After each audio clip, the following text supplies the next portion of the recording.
One of the most interesting things about this Beverly success story is how it got funded and how it came together with so many different partners to get this done. And when it finally got done, it was a surprising and an amazingly clever approach. And our next speaker, Executive Director of the Washington Trust for Historic Preservation, was deeply involved in this. And he's here to tell us more about this remarkable story. Please give a kind welcome to Chris Moore. Thank you very much, John. Thank you to the Buck family for being here and welcoming everybody.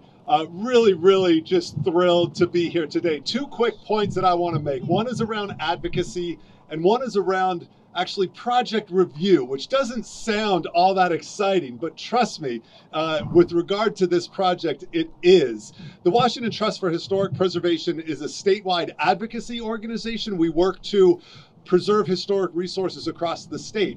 We do that in part by having an annual most endangered properties list where we try to raise awareness about properties. In 2017, a group of advocates came together to nominate the Beverly Bridge. That included the Backcountry Horsemen. It included the Palouse to Cascades Trail Coalition, the Cascade Rail Foundation, and the John Wayne Pioneer Wagons and Riders, all came together to say, look, we need to raise awareness about this bridge, about the gap that it creates in our cross-state trail. Let's see what we can do about it. And so we included that in our list, and we committed staff time, technical expertise, advocacy time to help raise that awareness.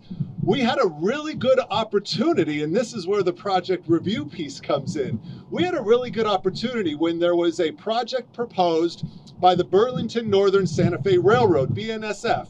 They needed to remove 3 historic railroad bridges along the Columbia River. When you have a project like that, you look at what might be lost from a historic standpoint, and you think about how can we mitigate that? We weren't going to stop those 3 historic bridges from being removed, but we could think about how do we mitigate that loss with something else. And we got really creative, and I want to give a real shout out to Dr. Allison Brooks and the Department of Archaeology and Historic Preservation. They're a state agency that oversees some of these historic reviews.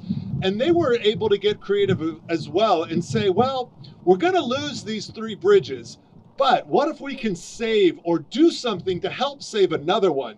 We knew the Beverly Bridge was part of this trail. We knew it was owned by the state, by DNR, with jurisdiction by state parks.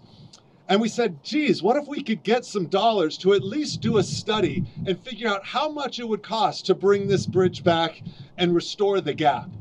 BNSF provided $125,000. It came to our organization. We commissioned that study. We had it done. And from that came a number.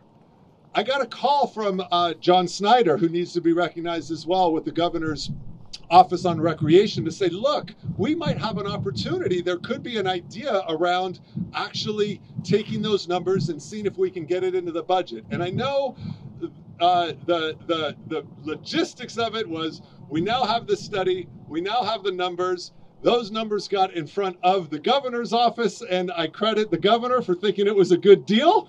And ultimately, I thank the legislature, Senator Warnock and others, for ultimately approving that final budget number to rehab the bridge. And here we are today as a result of that. So really what I wanted to get across is advocacy is tremendously important. When you believe in something and you think it's important, you need to go after that.